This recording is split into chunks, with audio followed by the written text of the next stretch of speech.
South African consumers continue to buckle under pressure with the rising cost of living. The electricity tariff increases that came in this week will further push already strained consumers into the corner. Now, to help us understand how these tariffs will affect the consumers is Tokologo Phetla, who's an energy expert as well as CEO of Commodore Industries, and he joins us live in studio. Tokologo, good to have you in. I want to start with the basics. In your view, how did we get here? What were one of the key drivers behind this latest electricity tariff increase?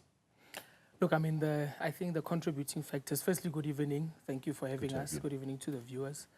I think the factors that led us here are multiple. I'll just touch quickly across them. A country cannot have a growing economy and population without excess energy. And excess energy takes years to plan. So we've fallen behind planning to have additional reliable capacity, baseload capacity. Right. So that's number one, which is why we have load shedding and so on. The current infrastructure definitely needs to be increased. But you can't only increase it with renewables. So renewables are intermittent, it's not baseload. But I do believe the Ministry of Electricity and Energy understands that. We do need to move to maybe gas to power or other baseload alternatives. The one comment I can make, though, about another contributing factor, even with the bid windows that happen, the REAP bid windows, which are applauded to be one of the best in the world. Right. I mean, I'm in renewable energy. So we will sell, IPPs will sell electricity to Eskom for 50 cents per kilowatt hour. But the savings are not passed on to the consumer. So you are still paying 3 rand, 2 rand. Right. But Eskom is buying some of the energy at 50 cents. It doesn't make sense. So as the REAP bid windows as well, there needs to be oversight where the cost of electricity to Eskom must be passed on to the consumer as well, which is currently not happening. So I think that's my one comment from a regulatory point of view. I'd say I think we could improve there. Thanks for summing it up. But as an energy expert and also a CEO in the industry, what are the immediate ripple effects that you have observed, especially for households and businesses, since this announcement was made? What are the effects here? Look, I mean, rising cost of energy means, for example, if I use smelters, so in our space, for example, we build utility-scale solar, wind, battery plants for private consumption. And our clients are bulk energy users. Bulk energy users are the mines, smelters, and so on. An example of a smelter, about 60% of the cost is the cost of energy. So if you're increasing energy costs, you can kill a smelter. Sure. And you've seen the news, like ArcelorMittal, they're shutting down some of their plants. There are many other smelters across the country facing a similar problem that we are talking to. So it's real. We are trying to provide solutions, but I mean, the after effects of increasing electricity costs will be increased unemployment, will be industry shutting down. So it's definitely not what we need. We need to, as soon as possible, reverse this trend. So as I said, add more generation to the grid, allow private sector participation. So I mean, Eskom can't do it alone. Even this gas to power program, they don't have the balance sheet, they don't have the money to do it all alone. They can do something, which they are. But I think we need to entertain more concessions where you allow private sector players to build, operate, transfer energy assets to the state, but using private sector balance sheet and market forces. Right. So how are these rising tariffs also changing the way that ordinary South Africans live?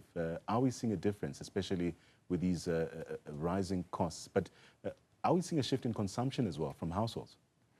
I mean, I think so. If you look at the CPI basket and all those other, consumer indexes, you'll see that spending has decreased. If we're seeing rising cost in energy, this is just one of them in terms of electricity prices. There was also a fuel increase not so long ago. So energy in general, there's a rise in energy costs in general, not just electricity.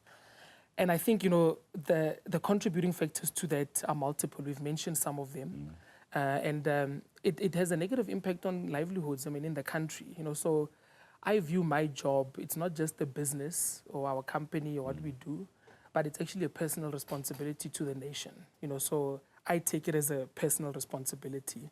And we definitely need to make sure that what we do as IPPs filters down to the consumer. Right. So I'll just make an example, one quick example. Currently, you build a 100 megawatt project, right? Maybe it's $1 million a megawatt. So it's a $100 million investment, right? We make money because we have a guarantee, we have a bankable off-taker. Banks make money because they lend us the money and they make interest of the loan that they give us. But how does that impact Tokologo from 18 years ago living in Soshanguve? Right. There's no benefit right now. So the just energy transition is not yet just. It's transitioning, it's happening, but it's not yet just. So, I'd like to implore all policymakers, all industry players, that thread needs to go through to the end consumer. Right now they're not benefiting. There's announcements of great projects happening, but how does it affect the everyday consumer? So I think we all need to come up with some interventions to make sure that happens. Yeah. Speaking about that everyday consumer, for low to middle income families, what are some of the most realistic steps, if you will, they can take to manage or even reduce their electricity bills? I think demand side management, so the Minister of Energy and Electricity speaks about it quite often. And he does have a point. I strongly support that. I think demand side management is important. Right. Demand side management just means, it's good for you as well. If you better manage how you spend your electricity, you also save. We're encountering this problem, though, more in municipalities where the debt collection is not effective. Right. Okay, so where you might stay, where I might stay, we are incentivized to do demand-side management because we want to save money. So if I'm not in a room, I switch off the lights. I switch things off. I switch off the pool pump, whatever the case is.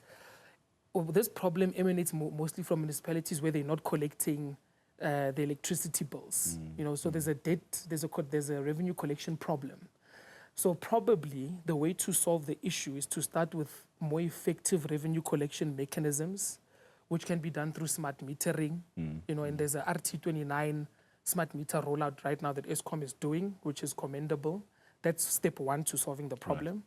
But I also think if we resolve the problem of municipal wheeling, so municipal wheeling is an arrangement where we as an IPP can independently sell electricity to a municipality. There's mechanisms we can implement, to ensure that we have an incentive, for example, to collect from the customer, probably more than a mayor does. He wants to be elected again, in a few years. He can't compromise that over collection. So I think those two are examples of how we can solve the problem, in my view. But ultimately, demand-side management. So manage your own, switch off lights you're not using, also be a patriot. Right. You speak about being a patriot, but we also touched a bit about the effects, especially on SMEs or small businesses that are already under pressure. What kind of operational challenges are they now facing because of higher electricity costs? You touched on this earlier on as well. No, it's terrible. I have some of my friends or my younger brother and his friends that run SMEs. Load shedding leading to Wi-Fi downtime can be devastating to an SME. You can't send emails. They don't have unlimited money to buy data or tether with their phones to maintain an office. So some of these things can be detrimental. Some of them have hard deadlines. And that's what I meant earlier, that the energy is the bedrock and cornerstone of any economy. So you can't sustain an economy or livelihoods, and you cannot grow an economy definitely without excess energy. So it's good that we seem to be solving load shedding. Okay, we seem to be getting there. I, for one, unlike the popular view, I have confidence that we are. Right? Yeah. And I have to say, a lot of South Africans would be skeptic. I know, yes. I have confidence that we are solving load shedding. But that doesn't solve the problem. Right? The problem is that we need excess generation. Without excess generation, you can't accommodate population growth. You can't accommodate economic growth.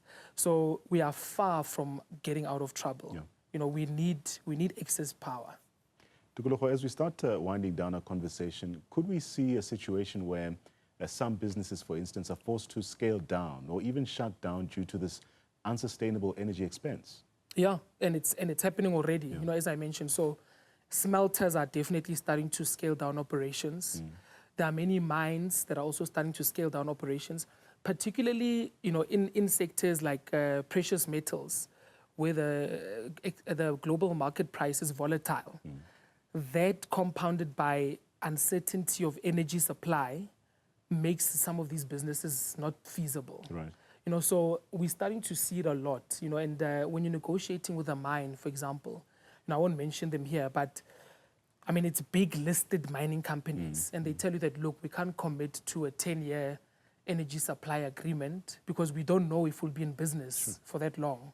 So they're saying, you know, give us 3 years, give us 5 years. So, I mean, the uncertainty that energy unreliability creates is a huge problem, you know, that we really, really need to address. You know, and as I said, I'll reiterate it again, it can only be resolved by allowing private sector participation. You know, government is doing what it can, but it cannot do everything.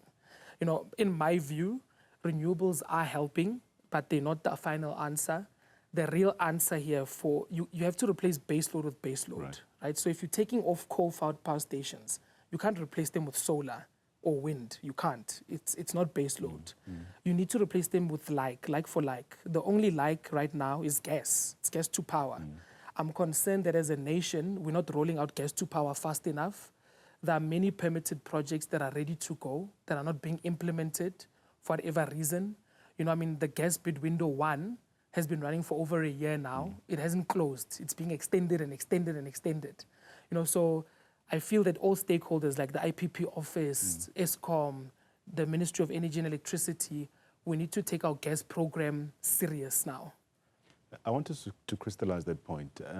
In your view, from what you've noticed on the ground, is renewable energy becoming a necessity, or is it still being viewed as a luxury, if you will, or something that only more richer households can afford, or businesses that are well established? Yeah, I mean, look, when we say renewable energy, if we're talking about, to be specific, we're talking about solar and wind. Yeah. I mean, solar and wind right now does not benefit the end consumer, you know, but it definitely is important because we do need to move to more environmentally conscious ways of doing things, just in general, you know, as humanity. So being sustainable is a good thing. It's not a bad thing. Yeah. There definitely are savings. So solar, wind, the cost of energy to the customer, whether it's a well-established company or whoever it is cheaper at the moment than other traditional forms of energy. It is, right? The only issue is that it's not base load. You know, the sun is not shining 24 hours a day. But it's a solution. You know, at least it brings down your average cost of electricity. Right. You know, if you're benefiting for 8 hours, you're at least paying less for those 8 hours. So there definitely is an argument for solar and wind to be there. But in the energy mix, you know, we need gas to power. We still need coal, you know, as well. You know, so it's an energy mix. It's not one form of energy over another. But Tokologo, the upfront cost, especially of solar power and inverters, is often a barrier. Yeah. Are there financing models or even innovations that could make green energy more accessible? I think there should be. You know, there are some companies trying. I won't mention them because I'm not advertising people. But look, there are companies trying to come up with vendor financing models. Right. So they come to your house, they measure your consumption, they measure your credit risk, then they'll install a solar panel for you on credit, and you pay it off like a mortgage. The problem is that still excludes Tokologo from 18 years ago from Soshanguve, who maybe his parents have an informal, or one of his parents, or whoever, has an informal income. They're making money because clearly I went to school, I'm paying for transport, but in the traditional banking system, those people are unbankable.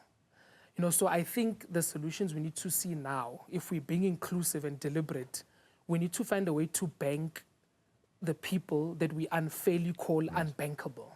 You know, once we do that, then I think these financing solutions can also trickle down to them, you know, and as it should. You know, but right now it's not, because they're excluded from the financial system.